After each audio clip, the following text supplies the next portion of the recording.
अब तक की 5 अहम खबरें। मुसलमानों का अल्लाह कैसे महादेव से बड़ा हो गया, सुरेश चौहान का नफरती बयान।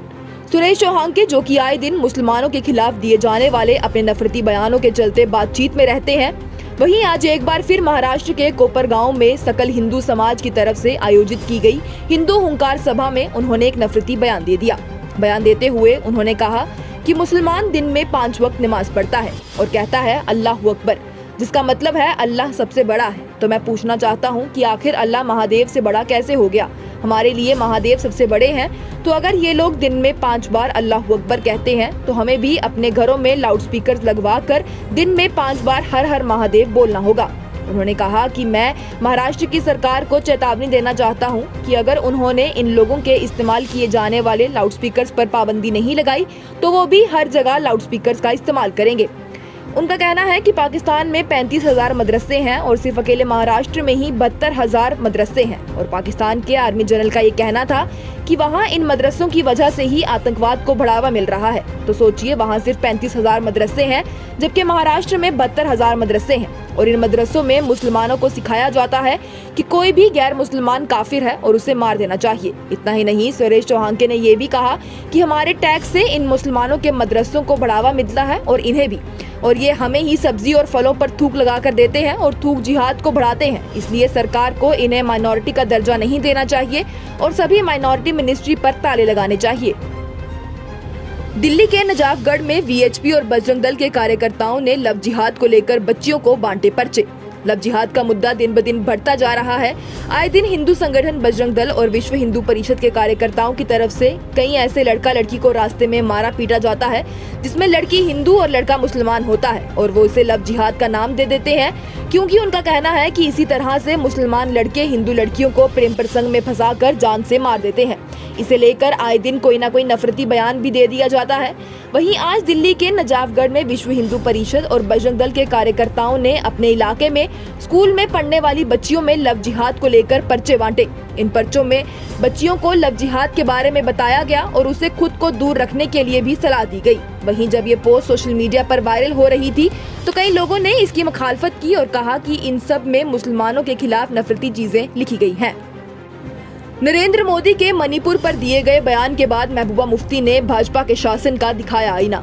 पिछले 2 दिन से सोशल मीडिया पर मणिपुर में 2 औरतों के साथ हुए घिनौने काम की वीडियो बड़ी तेजी से वायरल हो रही है, जिसे लेकर कल सेशन शुरू करने से पहले प्रधानमंत्री मोदी ने कहा था कि उनके दिल में उस चीज का बड़ा दुख है और वो बेहद परेशान भी हैं। उसके पीछे जिस भी लोगों का हाथ है वो उन्हें पूरी सजा दिलवाएंगे। जिसके बाद भी सभी विपक्षी पार्टियों ने उन पर निशाना साधना शुरू कर दिया। इसे लेकर पीपल्स डेमोक्रेटिक पार्टी की अध्यक्ष महबूबा मुफ्ती ने भी ट्वीट कर कहा कि दुनिया को हिला देने वाली घटना पर बीजेपी की तरफ से घड़ियाली आंसू बहाने के बाद महिला पहलवानों का फायदा उठाने वाले एक शिकारी को एंटीसिपेटरी बेल दे दी गई। धर्म गुरु का भेष पहनने वाले एक और बलात्कारी को पैरोल पर रिहा कर दिया गया, क्योंकि शासन करने वाले दल का संदेश साफ है, बेटी बचाओ बेटी पढ़ाओ। भाजपा के सियासी फायदों को बचाने वाले जिनसी हरासा करने वालों के खिलाफ लड़ने लायक नहीं है। आपको बताएं तो महबूबा मुफ्ती के इस ट्वीट का इशारा महिला पहलवानों के साथ जिनसी हरासा करने के इल्जामों से लदे ब्रिजभूषण शरण सिंह, जिन्हें कल एंटीसिपेटरी बेल दे दी गई, और गुरमीत राम रहीम सिंह, जो भी बलात्कार के इल्जाम में जेल में थे और कल उन्हें भी 30 महीनों में 7वीं बार पैरोल पर 30 दिनों के लिए बाहर लाया गया, उनके खिलाफ था।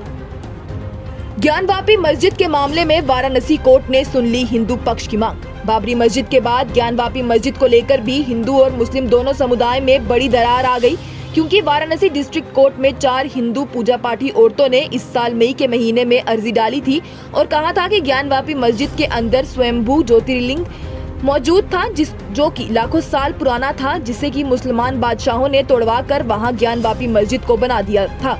वहीं इस बारे में मुस्लिम पक्ष का कहना था कि वहां ऐसा कुछ भी नहीं था और पहले से ही वहां मस्जिद थी, किसी भी हिंदू समुदाय के ढांचे को वहां तोड़कर नहीं बनाया गया। इसे लेकर मई में 4 हिंदू पूजा पाठी औरतों ने वाराणसी डिस्ट्रिक्ट कोर्ट में ये अर्जी की थी कि ज्ञानवापी मस्जिद का साइंटिफिक सर्वे होना चाहिए, वो भी ASI यानी कि आर्कियोलॉजिकल सर्वे ऑफ इंडिया की तरफ से, जो कि इस बात में सही से जांच कर ढूंढ सके कि सच में क्या ये मस्जिद हिंदू मंदिर को तोड़कर बनाई गई है। वहीं आज वाराणसी डिस्ट्रिक्ट कोर्ट ने हिंदू पक्ष की इस मांग को मान लिया और कहा है कि सिर्फ वुजू खाने को छोड़कर ASI की तरफ से पूरी मस्जिद में साइंटिफिक सर्वे किया जाना चाहिए। भाजपा के लिए मणिपुर का मुद्दा है बेबुनियाद। भाजपा नेता दिलीप जोशी के बयान पर बोले उमर अब्दुल्ला। मणिपुर में लगभग 3 महीने से चल रही तशद्दुद को लेकर विपक्ष का लगातार ये कहना था कि इस मामले में प्रधानमंत्री की तरफ से कोई बयान सामने नहीं आ रहा। वहीं 2 दिन से सोशल मीडिया पर मई महीने में 2 आदिवासी औरतों के साथ हुए दुष्कर्म का वीडियो फैल रहा था, जिसे लेकर संसद में मॉनसून सेशन शुरू होने से पहले प्रधानमंत्री नरेंद्र मोदी ने बयान दिया, लेकिन उसे लेकर भी विपक्षी पार्टियों ने बड़ा विरोध किया संसद में और उसके बाद वहां पर हंगामा हो गया। जिसके बाद मीडिया से बातचीत करते हुए भाजपा नेता दिलीप घोष ने कहा कि विपक्ष का बार बार कहना था कि प्रधानमंत्री का बयान चाहिए। जब उन्होंने बयान दे भी दिया, जो भी हुआ वो गलत हुआ और जिसके लिए जो भी जिम्मेदार है उस इंसान को छोड़ा नहीं जाएगा।